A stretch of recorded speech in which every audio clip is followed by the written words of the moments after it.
You guys remember when we started that project called Benz'n on a budget, and I thought it was only going to take us a few months to finish?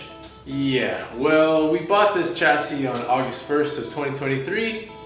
August 1st of 2024 just passed by.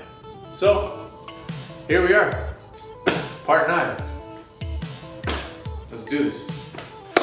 Welcome back to Benz'n on a budget.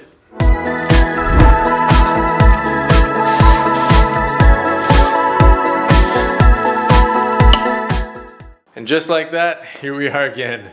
Welcome back, you guys, to Benz'n on a budget, part 9. It has been forever since part 8, and a lot has changed since then. One of the things that has changed, if you guys haven't been around for the channel, is we ended up getting a house that came with this nice little garage shop.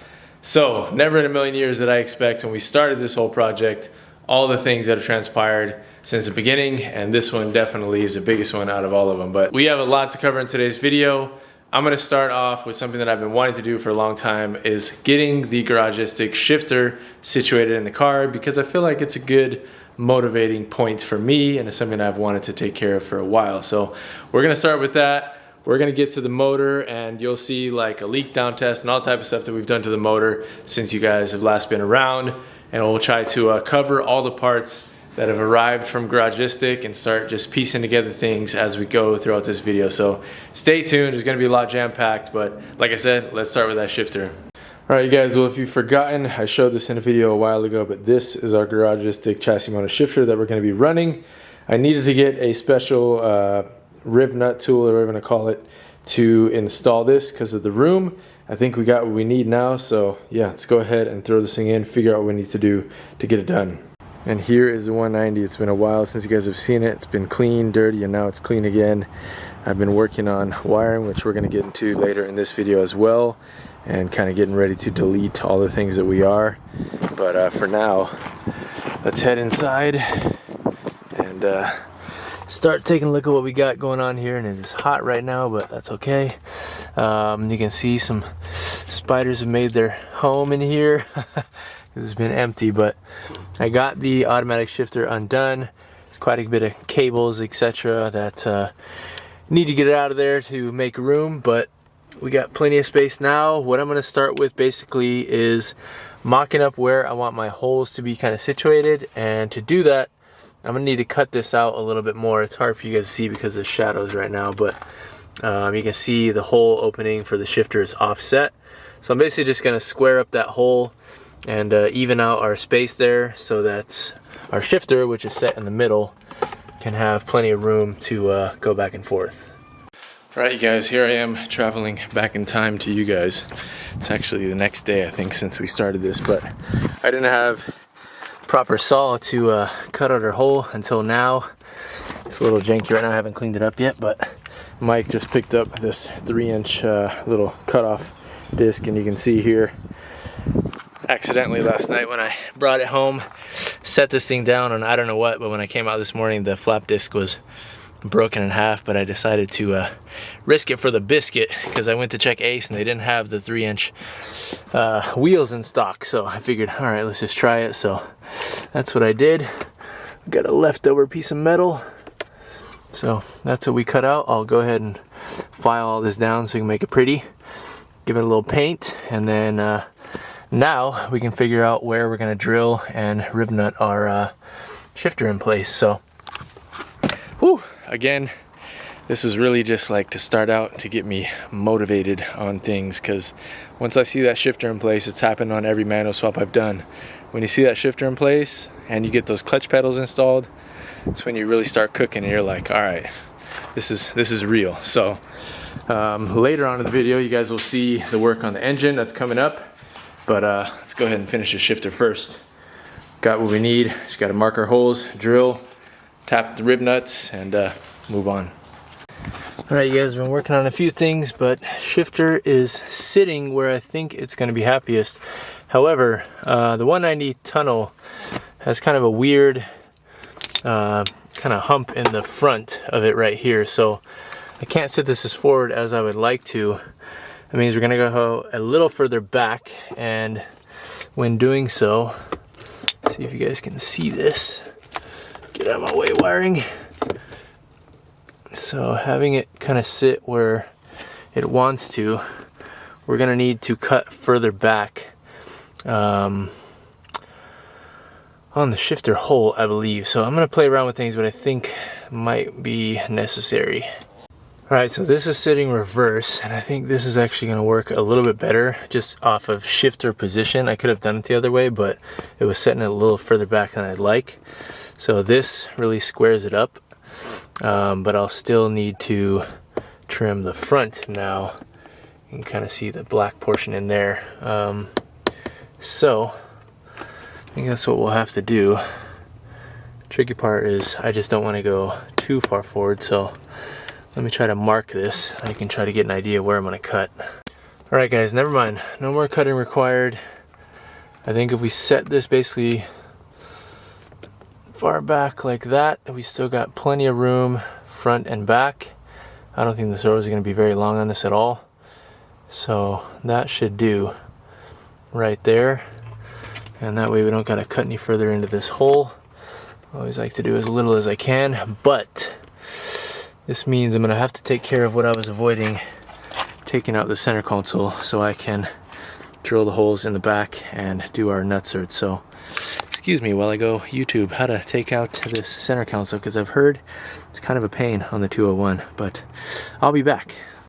All right, guys, we have taken a turn to the future, but we're still in the past. We moved the 190 into the garage, which you will see later in the video, but you're seeing the car already in the garage now. Anyways, it's YouTube, guys. Just go with it. So we are still situating our shifter, and because I am limited on time right now, I think what we're gonna try to do is just tackle our front riv nut there so we can bolt it down at least. That's gonna make it somewhat solid. And we'll be able to, you know, play around with the shifter a bit, get the actual shifter mounted on the chassis mount itself. And in a later video, or probably next episode, I'll take the center console out with you guys because, again, nobody has videos on it, and I don't understand how nobody has ever made a video at this point on a W201 removing the lower console section. Everybody has videos on the upper part, and pretty much once you get the upper part off, that's the key to getting the lower part off. But it's just weird to me. These cars have been around forever.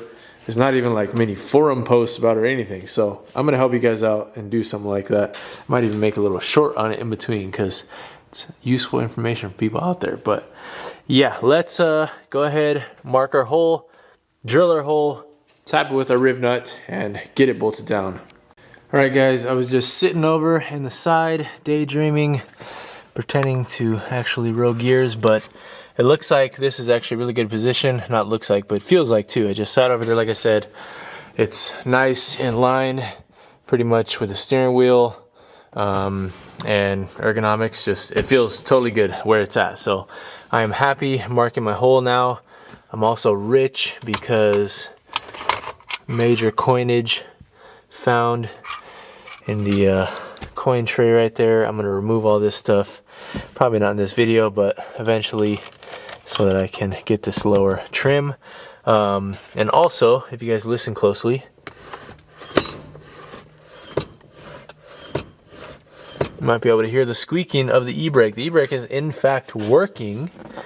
I just don't have a locking button on it, so I don't think it's working completely because of that missing button. But that's a relief, because when I first got this thing, I thought it was like totally disconnected, and that can be a nightmare sometimes. So yeah, we're good. Let's mark our hole, drill our hole, and send it.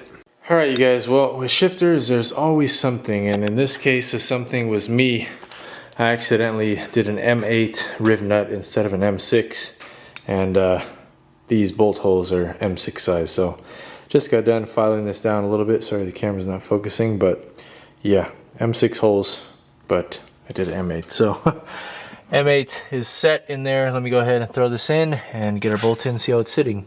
All right, you guys, and just like that, with the world of YouTube magic, our shifter is situated and our selector has full range of motion. So that is great. We can, of course, slide that a little bit, slotted holes, so that's awesome. I don't know what I'm going to be doing entirely, guys, for like the whole center console setup. A lot of this is going to get kind of blanked off because I'm gonna be running, if I am gonna run like a stereo system in this car, I'm gonna make it like hidden, basically like a Bluetooth amp. I saw them from a video, I think off of Samet's channel over in Japan. They're pretty popular, so I'm gonna try to find something like that, like a hidden receiver box, aux box or something, and run a system like that, because I do want to have some tunes in here, but we're not really running an HVAC system. I'll probably put some type of heater fan in it, but it'll just be kind of a universal switched assembly, just something to basically defrost the windows and get it a little toasty in here during the winter. But yeah, that kind of situates at least where our shifter is going to be, and answers the question officially that the Garagistic shifter does in fact work in this chassis, with a little bit of modification, of course. Oh, yeah. All right, well, we can spin on our shifter.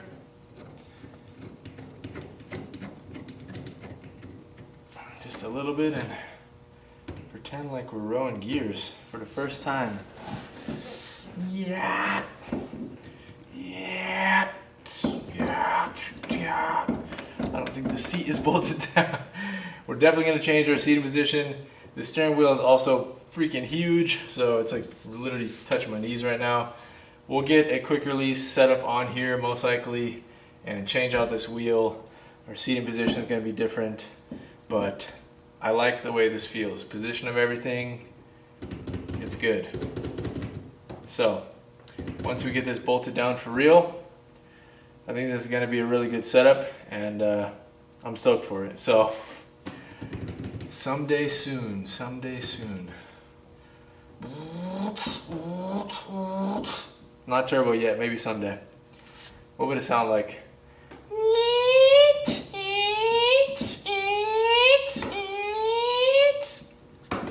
Something like that? I'm goofy. Alright guys, well, we have moved on from the shifter, and at this point I think it's finally time to show you guys a bit of a hairy moment with our leak down test for the motor. Now, in a previous video when I was redoing kind of all the serpentine assembly and the water pump, I found a not so good sight.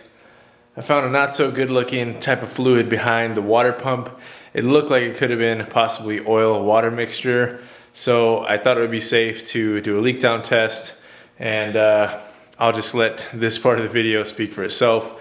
A few weeks back, maybe at this point, Mike and I doing the leak down on this M111. So catch you guys afterwards. All right guys, I don't know what part of Benz'n on a Budget this is in this episode, but we are here. Mike's over, and we are gonna do a leak down test on the M111. I replaced all the serpentine assembly and water pump and everything in the last video you guys saw on just the motor, but I didn't want to finalize things because I saw a little bit of oily coolant behind the water pump. Never had any overheating issues. I ran it multiple times for like 30 minutes, 40 minutes. No weird coolant in the expansion tank or the hoses when we drained everything out, but we're here, so might as well do a leak down and see if we got any issues, because doing head gasket and head bolts would be a lot easier if we still got it on the stand before throwing it into the 190. So this is what we're looking like underneath the valve cover. I had that ready to come off anyway, so I'm going to paint it. And we're borrowing Mike's old Moroso leak down tester. Alright, say it. And we got Hannah and Maze. But why are you not doing the mud right now? We can do it, but we're going to do a little testing on the engine. That's what Bob came over to help me. I'm not going to do it with you. Who are you going to do it with? Just you? You can. Did you tell Mom? Alright, so anyways, we'll record as we go and see what our results are. Fingers crossed. Alright, and one other thing to mention, worth noting I guess, on the 2.3 liter M111s, they're not like notoriously known for head gaskets, but they are the one out of all the different M111s that do have kind of some known issues with head gasket failure, just because the separation between the cylinders obviously kind of maxed out once you get to 2.3 liter when they start out at like, I think all the way down to 1.8 liter. So Yeah, it's another kind of semi-known thing, not super common, but still common enough that I felt like it was worth checking. All right, you guys got the plugs out. They're a good bit oily, and we did have the motor upside down for a long time, so it could be just leaking down a little bit past the piston rings. And the other problem is we don't have I don't have the right socket here for the crank, so I'm spinning it by hand, but I don't know if I'll be able to hold it while we're putting the air in, according to what Mike said. So we'll see how this works. All right, it's a good thing Mike came over because I'd have no idea what I was doing right now. But this thing basically is reading the percentage of leakage.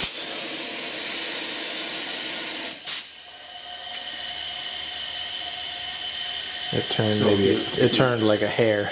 Okay, so like if you listen, wherever it's coming from, the air, like if it's coming from over the intake, you might have an intake valve leak, or if you have it coming out the exhaust, you might have an exhaust valve leak. You hear it through the valve cover or the oil pan dipstick or something like that. It can be past the rings. Yeah. So it's saying 22% right now for leakage. This thing's cold too, so. Yeah.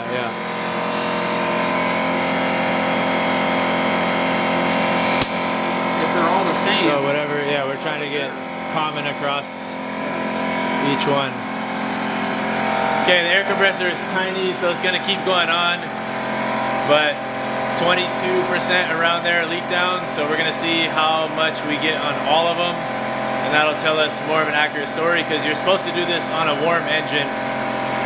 So we'll see what we get. We're gonna have to talk loud, most likely. Ready? Watch the front here.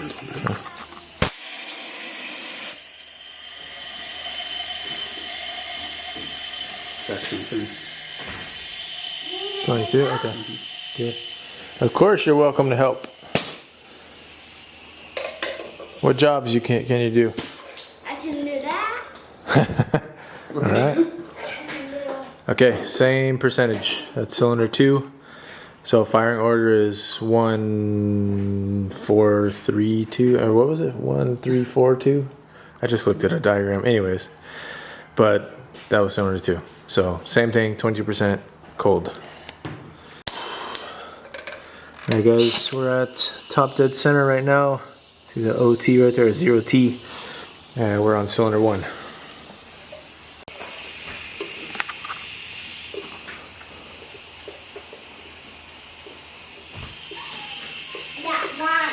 Nice. Cheers.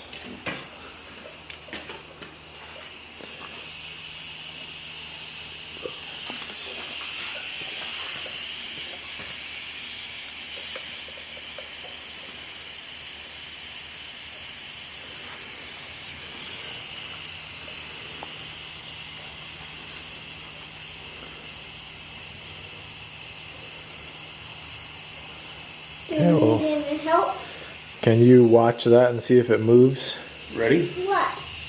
Watch this circle right here. See if this moves. Not moving?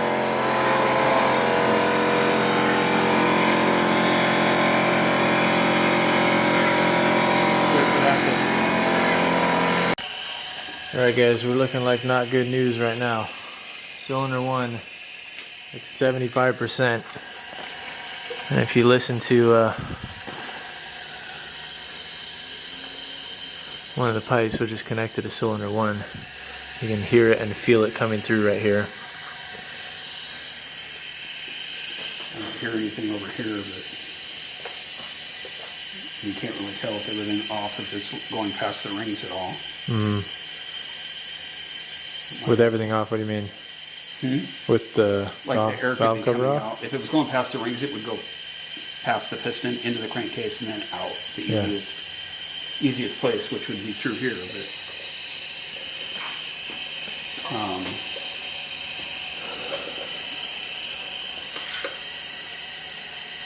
yeah, it's looking pretty good.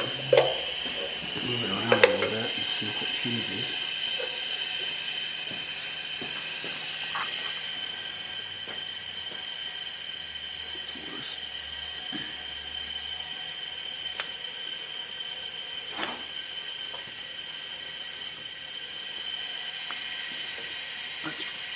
Let's reset it.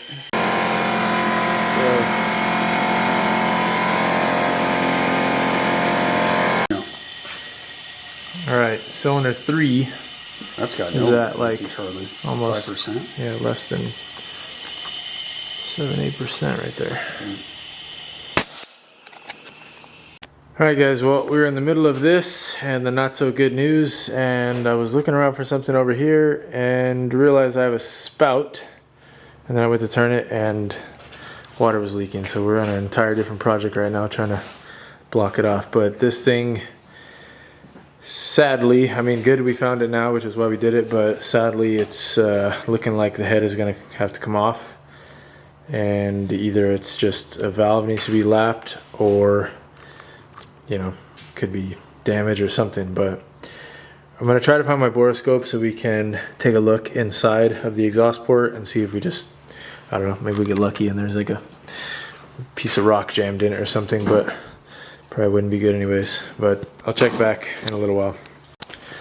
All right, well, that's where the water was. I don't know what they had here before in the garage, but you know, new homeowner stuff, a random break and a random fix that needed to be done. So thank God Mike was around and we happened to be doing this while that happened. If you guys don't have somebody like Mike in your life, I hope someday you guys have somebody like Mike in your life, because he always comes through in the clutch and just knows everything about everything. So having somebody like that handy around is amazing, and learn a lot all the time about everything. So I will try to find my borescope camera. We'll come back to this. All right, guys, to be true scientists, I figured it was worth a shot. I just cleaned out the valves with brake clean and then sprayed compressed air, blow it all out. Just, who knows, maybe there's a little bit of crap on the valves or something. Just to eliminate that possibility, we're gonna test it again. Look. That's it? Yeah. That's the test. Was that the right? Yeah, that was the one that we did. That's odd. So it's fine. Maybe there was just something stuck in the on the valve. You broke it loose when you sprayed it, cleaned it all off. Wow. Right? It's at 0. What's the number 1 cylinder? Right? I could very much use this wind right now. Yeah, it's only at 11% leakage. So we're okay. Maybe. Yeah. Dang. I don't know what to believe right now, guys.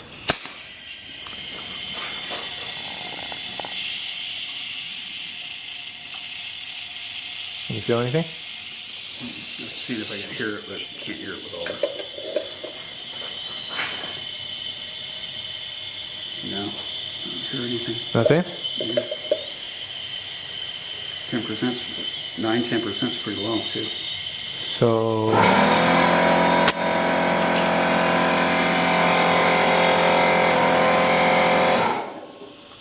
and I wonder if all of them are just a bit gummed up. If that, well, also think about if it was running on 3 cylinders running like crap, it was probably, I mean, I know the spark plugs are basically fouling out because it was running bad. So it could have been gumming everything up, and then it's also sat for a long time since we... You may have just dislodged something. Oh, well, it doesn't take much. Some carbon on it. Dang. Does this mean what I think it means? Oh. About 10 minutes ago I thought I was going to be rebuilding this engine. Now I don't know.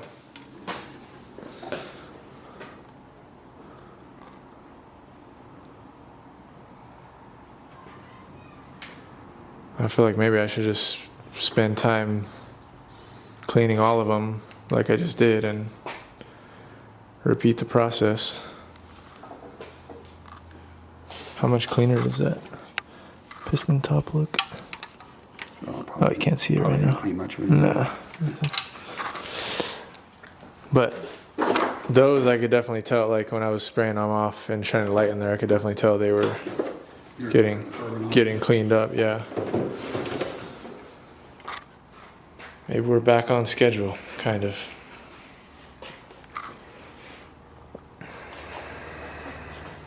Make sure there wasn't an O-ring stuck down in there. O-ring from? I thought there was an O-ring on the deal. Oh, the tester? Yeah, on the plug. Maybe I was looking at that. All right, so as you guys saw, thankfully, by the graces of the Benz gods and all that is good in the universe, this thing ended up testing out okay after definitely a bit of a scare there. Cylinder 1, for whatever reason, looks like some dirty valves, and after cleaning them, getting kind of the last minute idea of, let me try to clean these out since I got the headers off and everything anyways, clean them off, air everything out, and let's test it again. And yeah, like you saw, thankfully it tested okay after that. Because I was literally, if I didn't do that, I was gonna start tearing apart the head, and I mean, as fun as that would have been, it's a lot more time. So thankfully checked out okay, and we're gonna continue on with it. So at this point, I am putting back the supercharger. I've cleaned this as best I could. You know, not trying to be spotless by any means, but I got it a lot cleaner than it was, our upper and lower sections. I'm planning some modifications, which I'll show you guys on this upper section. But first, we're gonna go ahead and reseal it. You can reuse the metal gasket, which I will be doing, but I am going to coat it in some blue Hylamar, and we'll lay this on here once everything's ready to go. So we'll take care of that. Let's lock the supercharger down, and then we can talk about the modifications I have planned to it and what I'm going to be doing exactly when it comes to the air filter inlet outlet situation. All right guys, I got my blue Hylamar set. Gasket laying down on the other side with a little bit in place as well. Gonna go ahead, set this down flush, and bolt it up. A little offset, but you get the point. All right, and all the bolts are the same size for these. Looks like E12s, I believe, and all the same length. So just get them all started. I'll look up what the actual torque is for this, but don't imagine it being more than maybe 15 foot-pounds or so. But I'll catch you guys in a second. All right guys, moving on to my next contraption. I was back and forth about what I wanted to do for the air intake setup and bypass valve and outlet, and it kind of crossed my mind to, you know, I was gonna chop these parts off and grind these down until I could create a lip basically on the cast. But then I started thinking about, well, what if I just found something that was close to a press fit for this inner diameter, and we ended up doing so. I believe this is 2 3/4, I believe. So that's 2 3/4, and then the bottom portion is 2 1/4, I believe, which is even a press fit with the press on here, or I guess the lip, barb, whatever you want to call it. So what I'm going to do to lock these down essentially is, I was going to, you know, try to figure out how to like do aluminum brazing and this and that, lock them up top here, but actually what I'm going to do is just basically coat the outside of this with steel weld or epoxy from Permatex, which I've used many times, and basically just have this sit in there, and after I do that on the inside, I'll just go ahead and put a thin seam on the outside here as well, and then we'll basically plan to do the same thing on the bottom side. All right, you guys, it is the next night, and I think we're ready to keep assembling things. So we got our header flange right here. I'm gonna go ahead, lay this on, get our stainless steel headers. If you guys haven't seen these yet in the other episodes on the M111 itself, now you're seeing them for the Benz'n on a Budget project video series for the first time. But those are OBX headers, basically equal length and come in 2 pieces, center section and outer section. And yeah, we're using OEM flange or gasket. It's multi-layer steel, nice thick gasket. The one that comes with those headers are like the carbon, whatever they're called, like graphite ones or whatever, but they don't really hold up. So we're gonna use this and should seal no problem. Headers have to go on before the supercharger, so that's why we're gonna take care of it before we finish this up. All right guys, headers are officially mounted. They look pretty cool. Happy with that, and it's just gonna come down to how they fit, but I don't think there should be a problem. They're inside of where the engine mount is, and they don't stick out too much further than the actual OEM manifold. So we'll have to get our supercharger on and get that situated in the morning.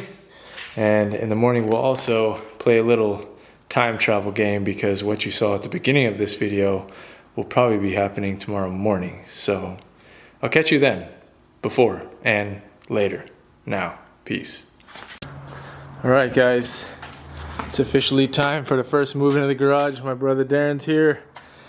Gonna use a little bit of Fiji muscle and a little bit of Gora muscle to push this car. It's a little bit awkward situated, but we'll try to get it in here. We'll set you guys up in the garage so you can watch. It's gonna land home. He'll be here for a while.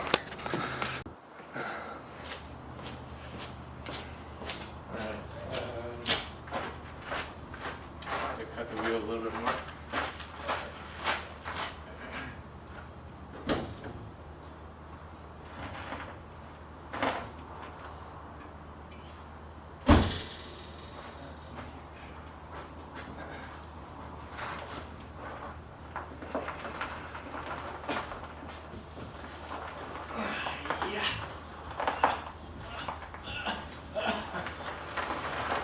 Oh, we're gonna do it.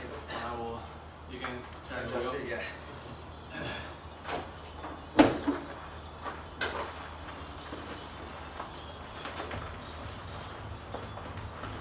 That's good? More? No, that should be good. You can do it a little bit less, actually. Yeah, right there, that's good. That's good. Are you ready? We're gonna have to get some. Yeah, let's get that. Yep. Alright. Squiggle it. Squiggle it one more time. 1, 2, 3. Let's get ready for it.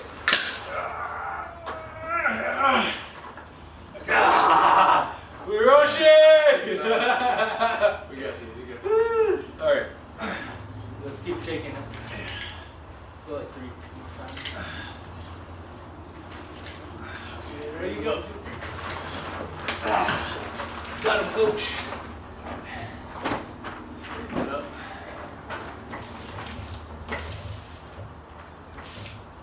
Yeah, that's good.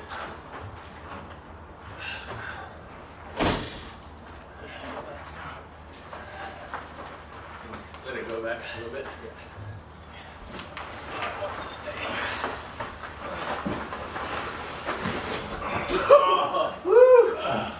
All right, here.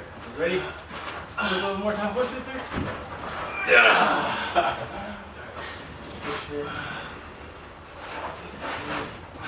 Let's go for it. Okay. Woo! Turn it a little bit. Yeah. To the left? Yeah. Yeah. Let me know. That should be good.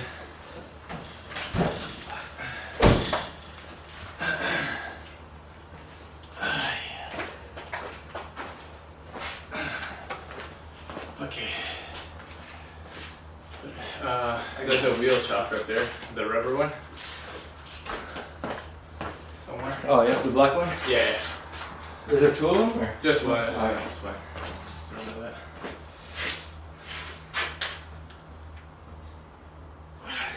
Alright. Sweet. Good stuff. Yeah. Woo! We're sweaty! Yeah. Alright, thank you. Yeah, all good. Still got room up here.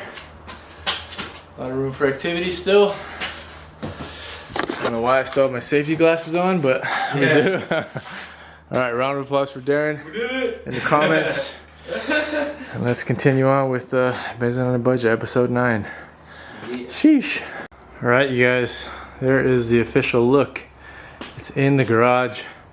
Man, this feels so good. I feel like I've got a lot done in the last 24 hours, basically.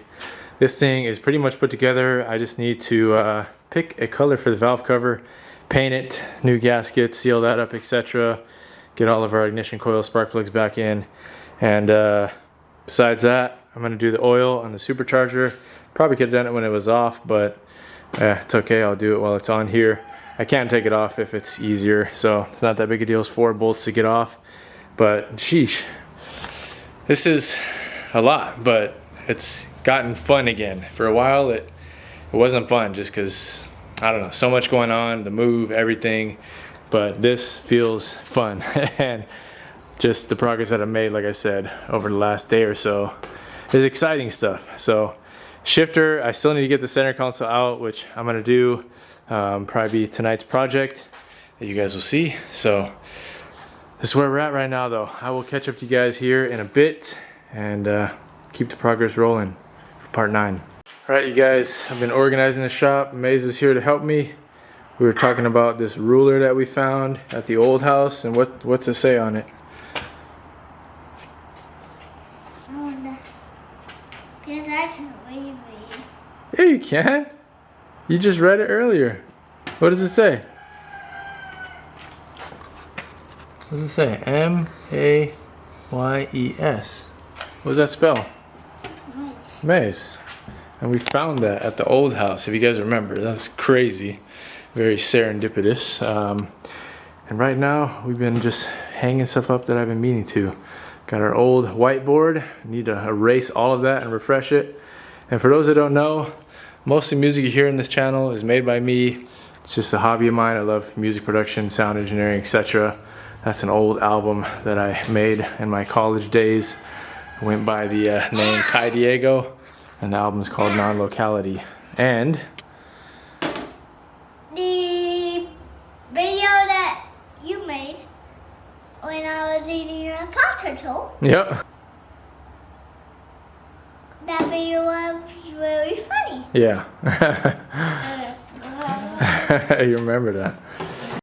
All right, you guys, well, I know I said we were gonna get to wiring also in this video, but I think I'm gonna save it just because we've jam-packed a lot into this reintroducing the series. What I'm gonna be using, just sneak preview for you guys, is basically a universal fuse and relay box. And the plan is with Josh, Mercedes Swap Shop, you guys don't know, working together for a long time now, but we're gonna basically try to turn the Siemens ECU into a standalone setup for the most part, using that fuse and relay box. So that's why a lot of the wiring out of here is getting deleted. Really all I need to leave behind is the body harness to, you know, control lights, brakes, etc. So even the cluster, I'm not sure what I'm gonna do yet, if I'm gonna try to fit a W203 cluster in there or just keep the stock one and use a GPS speedo signal. A lot of different ways I could do this, many different ways to skin a sheep. Did I just make that phrase up by myself right now? Maybe. But yeah, we've covered this thing pretty much ready to go. The only thing I'm a little bit concerned about is I should have chopped this down farther to set it in here because this is quite high up. So I don't know, I might have to cut it off and just not use the little lip there, but you know, it'll work. So we got the shifter covered, did the, you know, the cutting and situating to do all that. We've got this thing situated. I've done a few sneak previews for you guys as to what's to come. And before we close it out, I guess I'll show you guys some more sneak previews. I got a bunch of stuff from Garagistic, all the way from simple stuff like this, antenna delete, and some nice metal lock pins. I have a fire extinguisher bracket, and then I have 2 seat brackets from them also that come with everything pretty much you need to get some seats in there. I have polyurethane subframe bushings, which I would love to take care of. Eventually, once this car is on the road and everything, we got it up and running, got everything kind of smoothed out. We'll definitely do those and reinforce the subframe while we're in there. And Creative Steel transmission mount. A lot of the wiring, I am going to be running the gas pedal out of the W203. So we'll have a E throttle there and just a bunch of stuff for the alternator, extra wiring, etc. So yeah, we have a ton of parts still going on. Some more stuff in the box up here. There's the ECU, and it's just a lot. We're keeping track. This is the 190 corner. Got a bunch of stuff there. I think next episode we will get into the wiring. I'm gonna pull off the wheels and start taking a look at the suspension. We're gonna go through the clutch pedals, try to get those situated and installed, at least soft mounted or so. And this thing might even be test fit in the next episode, I feel like, because we're getting pretty close. I'll show you guys the engine bay before we head out here. It is dirty and a mess, and I still got to do our kind of rust repair on a surface rust that's been going on up here, but at least it hasn't got any worse since I've got it. I've cleaned it off a bunch. I just need to go through with a disc sander and sand it all down. But this is what we're working with, a dirty engine bay, but it'll come together nicely. It's going to be pretty simplistic. There's a couple of different radiator options I can do. 190E radiators, I can go with something more universal, and then fans. I'll most likely either just get like a Spall electric fan, or I will go hunt at the junkyard and see what type of OEM fans look pretty thin that I could cut down, modify to make work, since we are working on a budget. You know, the whole game plan of this whole build is trying to stay on a budget. And speaking of that, before we go, I want to retrace our steps here a little bit. So far, we bought the W203 or the CL203, whatever you want to call them, the Coupe 203. I bought that car for $800 without a key. Josh made me the key, so shout out to him, supporting the project the whole time. But he made the key, we got it running, wasn't running right. He helped me figure out what was going on. It was a bad MOSFET in the ECU.